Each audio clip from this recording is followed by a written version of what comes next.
How can we make adoption successful for rescue dogs with separation anxiety?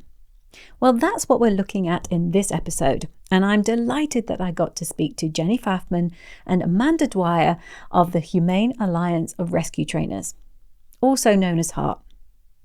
It's a fabulous discussion all about helping guardians to make a success of adoption when they've adopted a dog who can't be left. Tune in to find out more.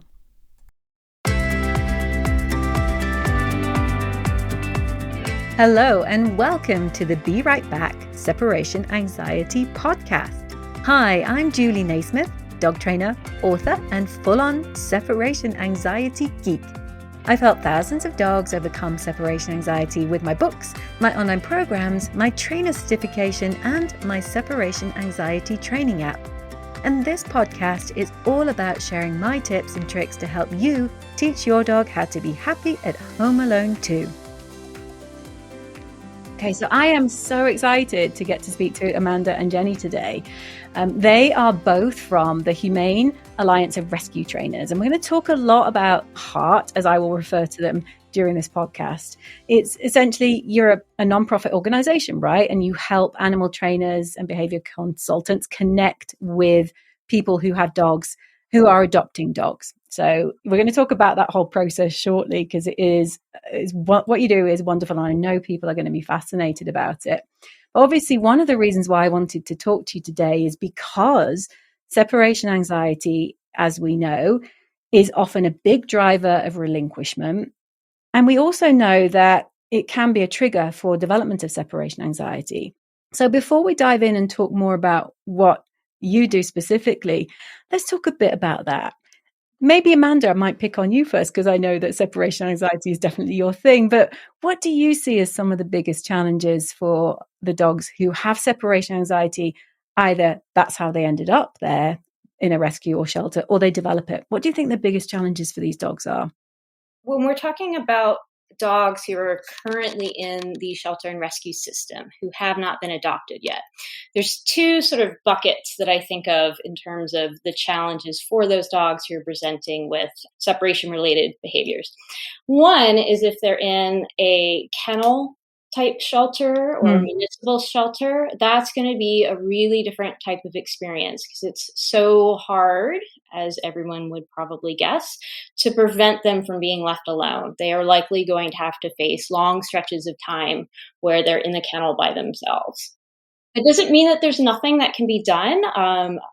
I actually worked with Milana and some of the CSATs on getting together a document to help support rescue dogs who are in that sort of situation. Mm-hmm. So I'm not sure if it's appropriate to talk about it here, but there are steps that those shelters can do, and we talk about this with our rescues. But anything that can be done to minimize the amount of time that the dog is left alone is fantastic. Yeah, and when you're talking about a kennel setup, just to describe that to people, and that can be different things, but it's typically kind of a cage. It might be some have more. Some places even call them condos, don't they? But it's an isolated spot. They may be sometimes with a housemate potentially, but they're isolated from people. That's the main thing for the most part, for most of the time. Yeah. Right. And generally when business hours are over, the staff lock up, they go home, yes. That sort of situation. So in foster style rescues, it can be a very different experience. And certainly if I could wave a magical wand, I prefer a dog with separation related behaviors to be in a foster setting, because then you can control the amount of time that is exposed to being alone. You can start on desensitization training. You can really give them better support. Having worked in that shelter environment, one of the things that I always say to people, and maybe this is what you were about to talk about, is, we can find volunteers to be involved with things like dog walk. So instead, why don't we think about dog time? So yes, a dog walk is great, but also can we think about some rotational stuff where people can be involved, just sitting, even just like working on a laptop, maybe finding space in the office for these dogs to at least have a little bit of a break, so it's not constant in a kennel with, just an hour out for a walk a day if they're lucky. And so, yeah, what other things have you done for dogs in a traditional kind of kennel environment?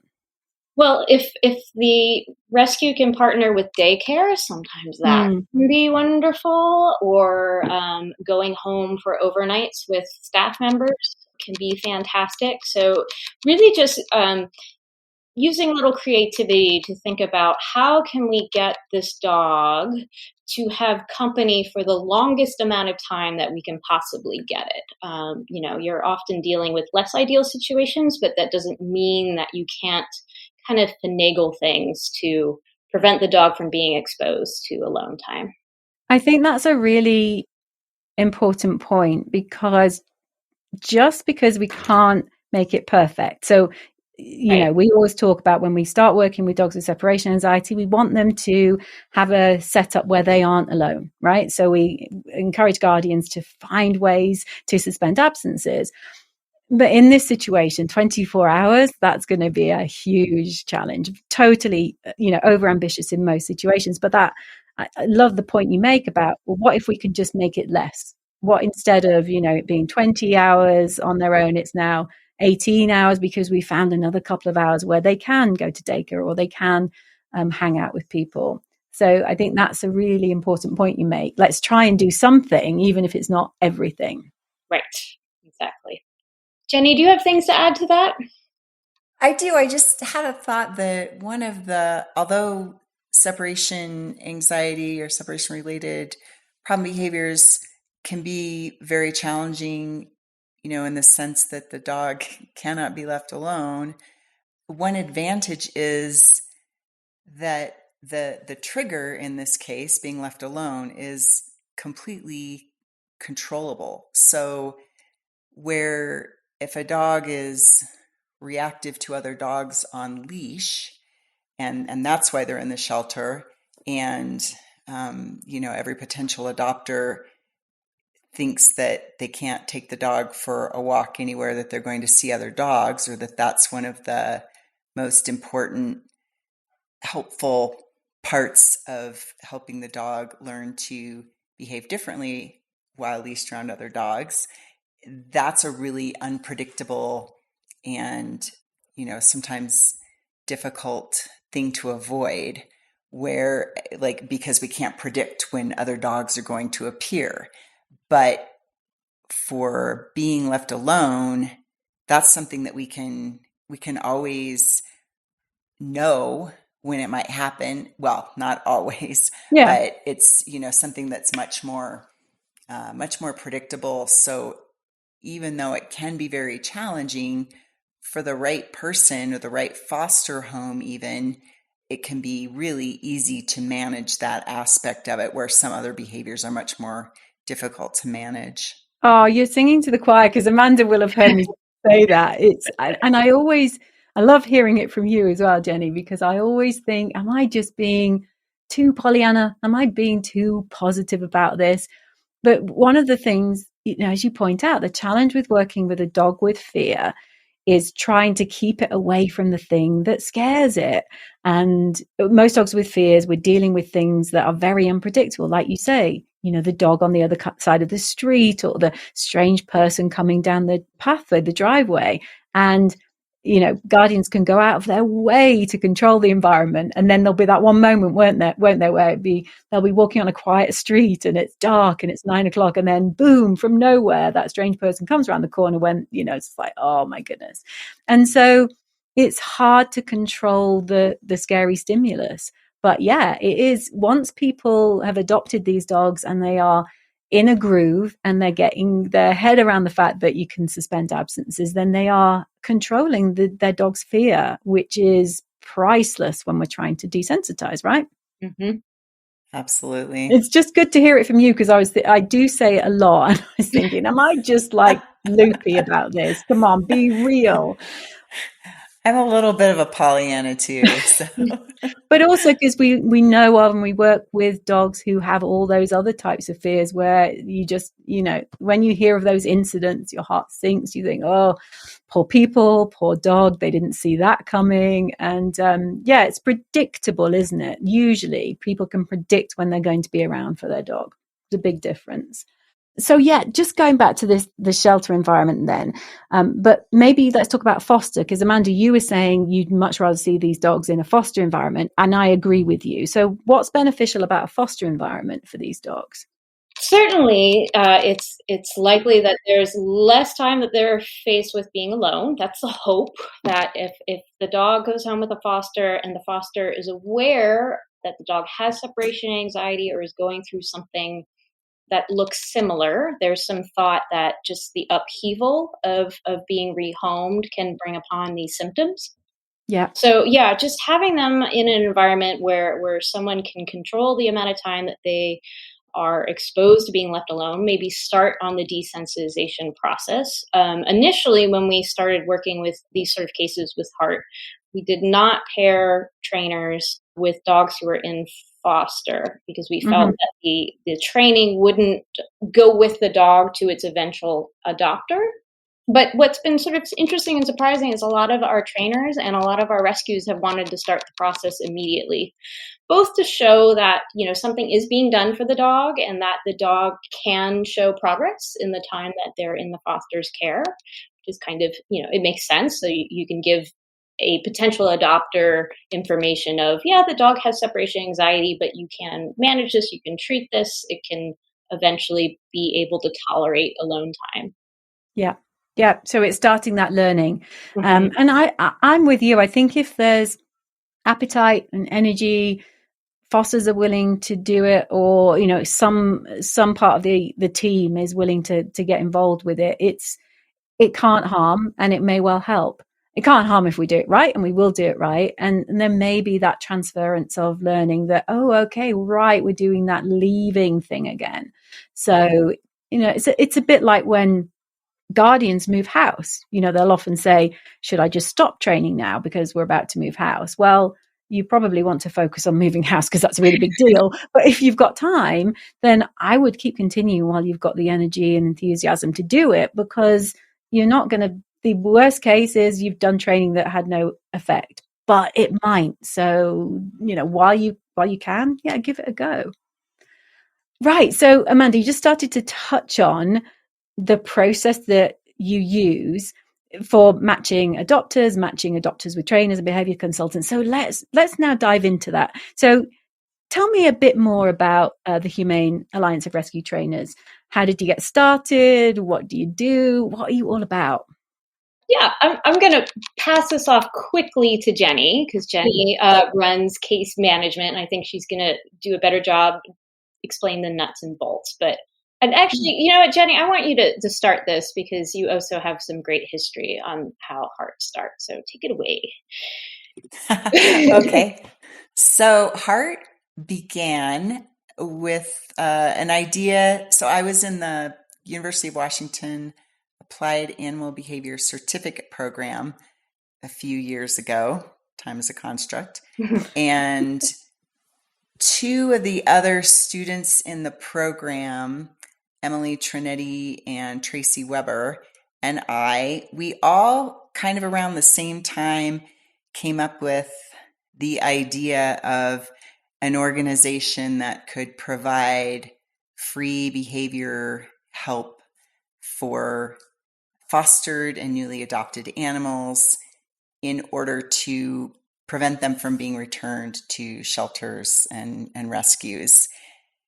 And it must have been, some part of the curriculum that had us all coming up with this thought at the same time. And one of us brought it up during a class lecture, like, hey, what about this idea? Has anyone ever tried this? And the person that was presenting the lecture actually was like, oh yeah, that's been tried. It will never work. And so we were like, challenge accepted. So let me just stop you there. Did you say that you came up with it collectively, or you all sort of, the three of you had the idea and then chatted and then realized you all had the same idea? Yes, I think someone, kind of asked the question during a lecture, and then one of the other students was like, hey, I was thinking the same thing. Yes. If you want to do something like that, I would love to be a part of it. And then one of the others, ended up being three of us. I think initially we were like, yeah, let's make this happen. Oh, love it. And Yeah, and so fast forward a couple of years later, I think it's probably been 3 or 4 years now since we had the first conversation about this. And so now we have an organization that connects families through foster or through shelter and rescue to qualified, screened, humane trainers to provide free behavior support. And so the way it works is, say, someone has just adopted a dog, they bring the dog home and they learn that the dog has separation anxiety. And they're like, oh my gosh, I have no idea what to do. I've looked online and seen that it's really expensive to get help with separation anxiety. But I really love this dog. So they contact the rescue organization, and the rescue organization says, yes, we have some people who can help you at no cost. And they fill out an application if they've never worked with us before. So we also pretty carefully screen the rescues and shelters that we work with. And then once we've decided that this is a case we can support that kind of falls within our parameters, we send a request out. In the case of separation anxiety, isolation distress, we have a specific group of trainers who are qualified to work in that area. So we send a request out to those trainers, and one of the trainers would say, yeah, I'd like to work with this family, and we put them in touch. And depending on, so I don't want to take too much of the conversation up, but we also, are very supportive of our trainers, and we want to help prevent burnout. Yeah. So for most behavior cases, we ask that the trainers provide up to 4 free sessions for the family. And then if the family wants to continue to work with the trainer beyond that, then they, work through the trainer's business to arrange something. But in the case of separation anxiety and isolation distress, since we know that those cases are handled quite differently, we leave it up to each individual trainer how they would like to contribute their time and resources to help get the family on the right track. Yeah, nice. And so basically it means that instead of this bewilderment and overwhelm and, Dr. Google and just feeling like they've adopted a dog who they adore, but whoa, wait a minute, how can we have this dog in our lives that we can never leave? All of a sudden, there's light, there's possibility for them. They've got this dog that they love, they're really happy they've adopted, but now they can get the help they need. Whereas maybe 10 years ago, that could have been a dog that was returned, because that's a quite common reason for returning a dog, isn't it? Mm-hmm. There was something you said as well about just wanted to explore. So did you start off with kind of post-adoption help? And because you do some pre-adoption help now as well, don't you?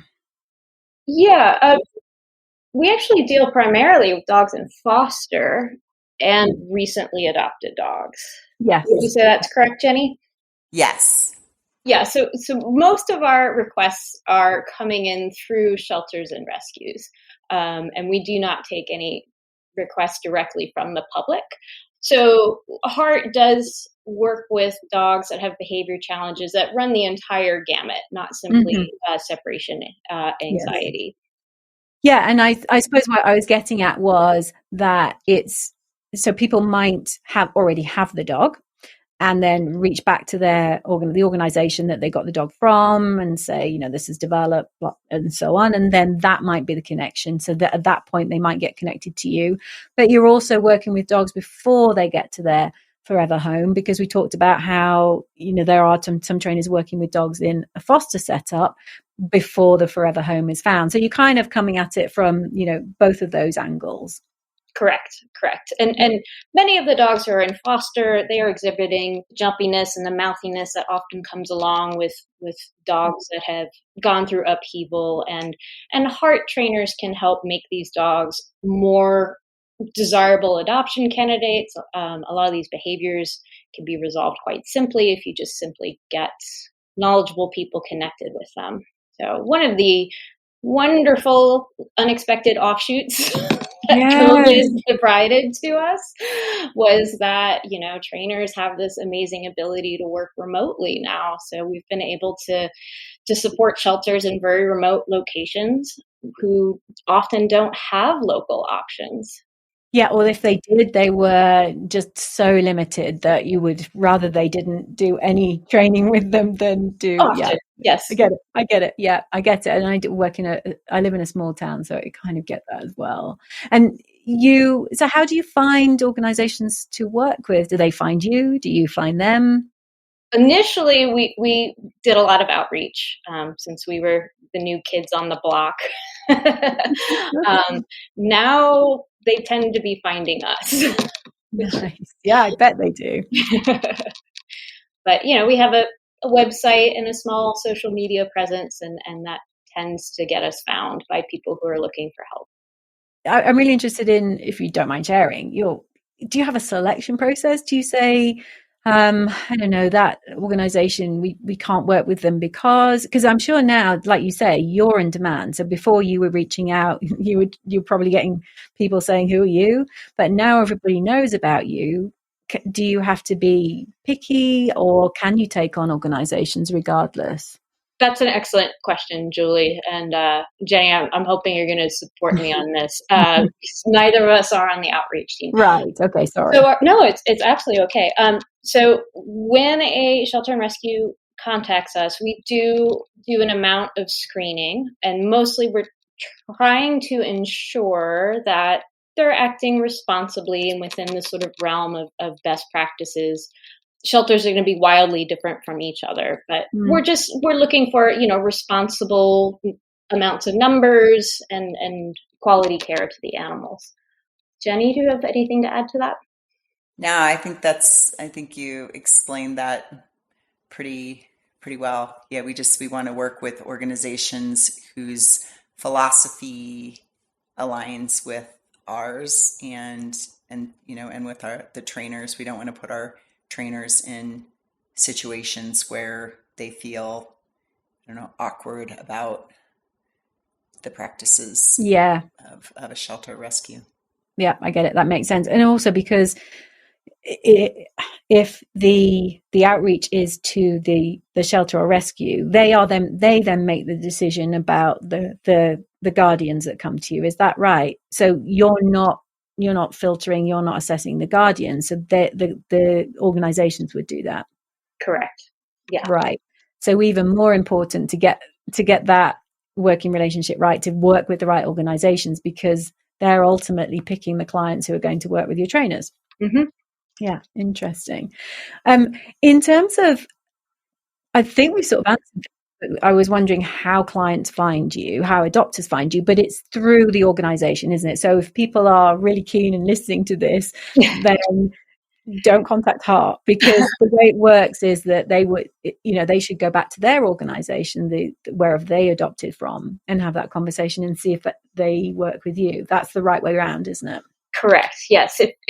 If someone listening has adopted their dog within the past 5 months and are struggling, reach out to your shelter or rescue and let them know about us, and they can submit a request on your behalf.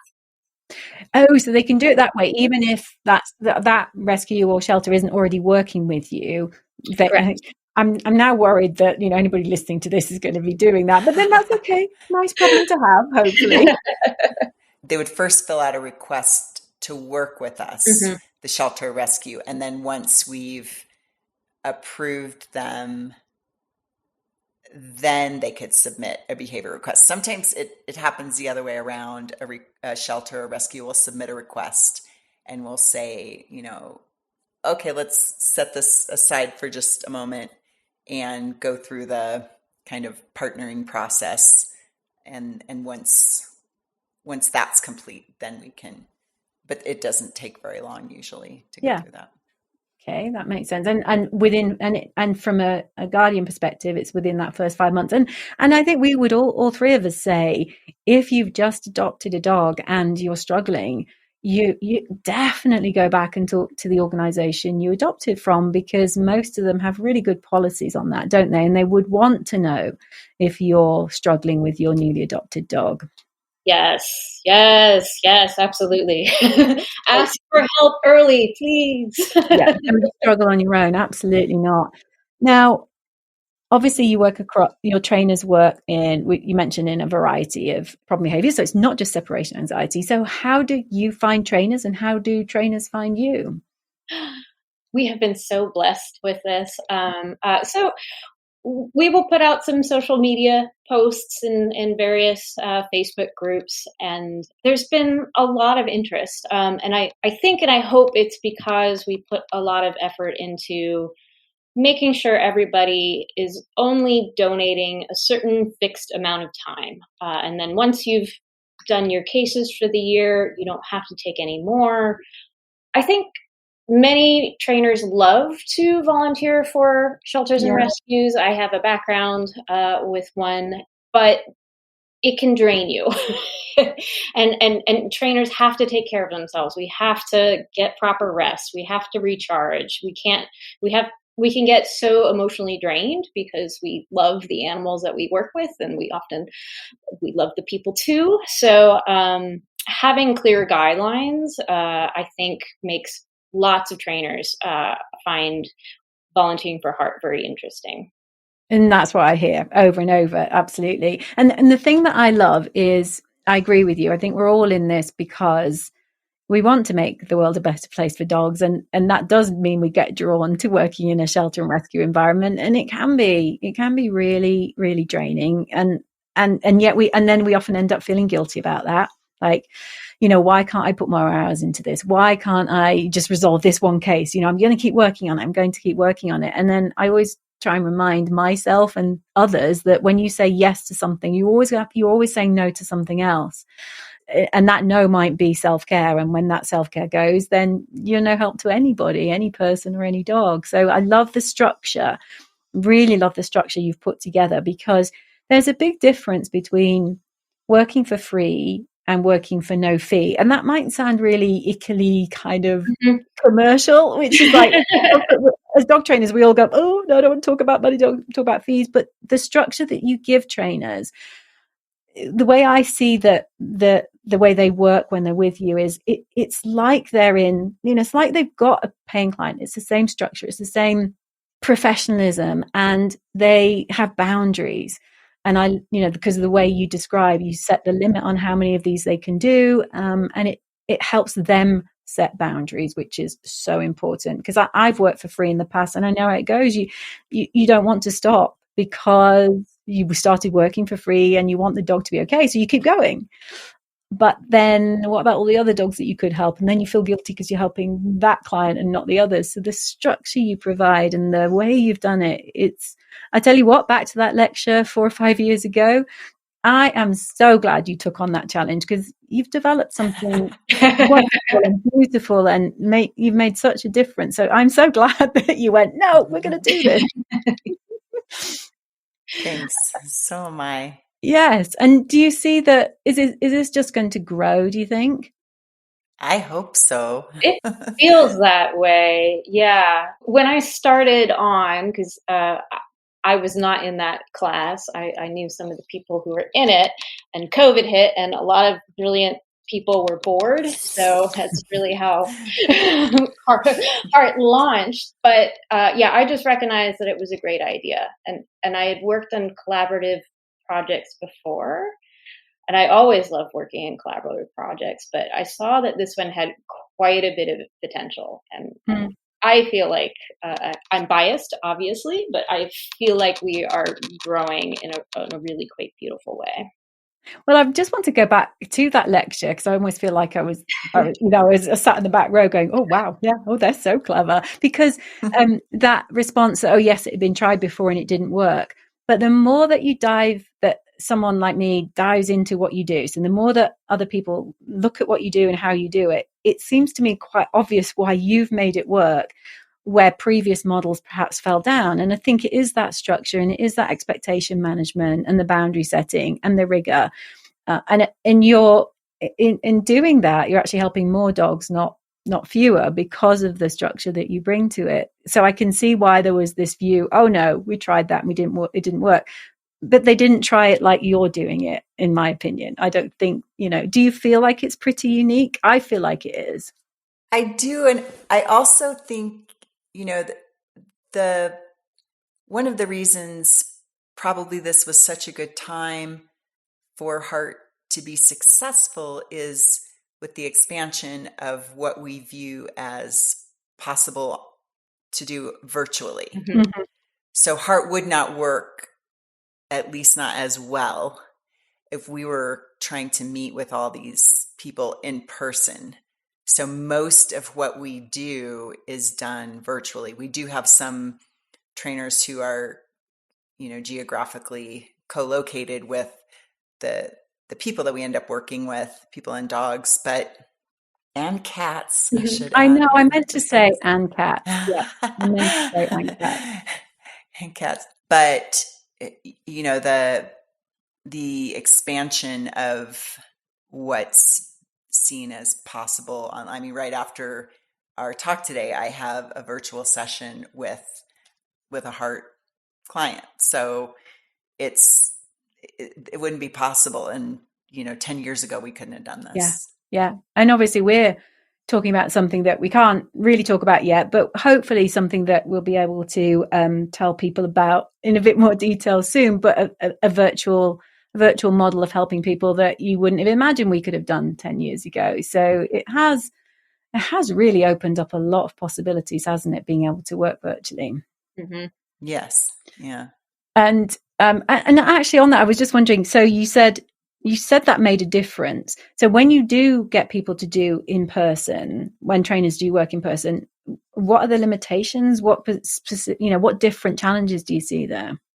If we were to try to make Heart in person only, every case would be limited to a much smaller pool of trainers. Of course, yeah. So, and that would be the big hurdle. I have had 2 cases that I did in person, and both of them involved quite a bit of travel because even though, yes, I was co-located, it was while I was in the Seattle area, but they weren't necessarily in my neighborhood. So if you're hoping to expand the pool of trainers and expand the access, allowing these cases to go out and be handled by a trainer who lives nowhere close to the area is far more efficient. Yeah. There's a much greater chance. And it's easier to schedule. Yep. Just to be honest, yeah. It's easier to schedule. And then also, if people aren't working for a fee, but if they're in a car and they're filling up on gas and then there's time, they get stuck in traffic, that's a cost. So it keeps it really fair as well for trainers that there aren't any hidden costs to doing this free thing. Correct. Yep, absolutely. Yeah, I just think that you're game changers. You've taken an idea that people didn't think could work. You've disrupted it. You've taken on the challenge, and I'm just so in awe of what you've done, and so thrilled that you're seeing the impact that you're making. Because from my perspective, I just no doubt that this is just going to continue to grow and grow. And I just wanted to finish off. I think we've sort of covered this, but just a reminder, if people are listening to this, so let's start with adopters. If adopters are listening and thinking, wow, yeah, I've got one of those dogs, been with me 2 months, whether it's separation anxiety or something else, I just can't handle this. Mm-hmm. What should they be doing? In general or sorry, yeah, very general. I know. That's a whole other podcast. I should have dived in and qualified it. They're listening to this thinking, wow, this sounds like a fantastic organization. So if they've adopted their companion animal within the past 5 months and they feel that additional behavior support is something that they are desperately in need of, reach out to the shelter and rescue that they got the dog from and let them know about the Humane Alliance rescue trainers. Yes, which we are linking to in the podcast show notes, and we'll be linking to when we share this on social. So people will be able to find that link that they can then take along to their organization. And if it's somebody at an organization listening, thinking, "Wow, that sounds cool," I know we touched on it earlier in the podcast, but just a reminder about what they can do. Yes. So on our website, there is a page that will contact us, and they can just fill out the application. Same for trainers. If there's a trainer listening and wants to contact us, they can go to our website, and there is a button to join to be a volunteer trainer. Fantastic. Fabulous. Well, Jenni and Amanda, thank you so much for giving away your time today to talk about this. Such a brilliant idea. I'm thrilled that I got to talk to you about it. And I just can't wait to see Heart continuing to grow and grow, because I can only see good things and amazing things in the future for you. Thank you. Yes, thank you so much. It's been my pleasure. Thank you so much. Just one thing I want to add, because I don't think we mentioned that we do sometimes work with dogs that are still in the shelter environment. Correct. I'm not sure we mentioned that. So great point. I just wanted to add that in there. And thank you so much for letting us talk with you today. This has been great. Well, that's a really important point, actually. Yeah. And so if an organization is listening thinking, oh, right, well, we've got so that you can go right back to there, to the dog not even being potentially fostered. So yes. Okay. Thank you. I'm glad you added that, Jenni. Mm-hmm. All right. Thank you both so much. Thank you. Thank you. Thank you so much for listening to this episode of the Be Right Back Separation Anxiety podcast. If you want to find out more about how I can help you further, head over to julienaismith.com. Meanwhile, if you enjoyed listening today, I would love it if you would head over to wherever you listen to your podcast and consider rating my show. Thanks so much. Good luck with that training, and bye for now.